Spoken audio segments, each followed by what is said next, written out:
This is a prototype of a line of sight system for Godot that takes lighting into account. I'm not currently using the full version of this in TurboBattler, though the line of sight part is derived from that. It's also derived from a earlier Unity project of mine called Spamocalypse Aftermath, which was a thief-style stealther where you had to lurk in the shadows. I'm going to start by standing in this line of sight area here. Basically, line of sight in this works like using trigger areas and raycasts. Currently, there's nothing blocking the raycast, so it can see us. If I stand behind this wall, they can't see me. And the line of sight is sensitive to light. Currently requires minimum level of 40%, which is what the sun is currently providing. You can see this little slider over here in the left hand corner. That's a substitute light meter. Now this is a spotlight. Spotlights do not have any intensity fall off. You stand on a torch beam, you are going to get noticed.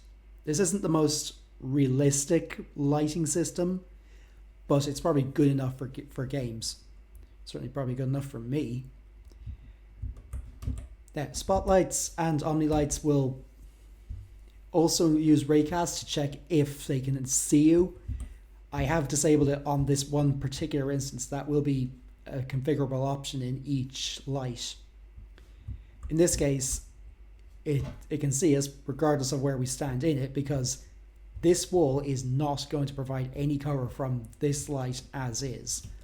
That's really just a performance thing that I'm already thinking of.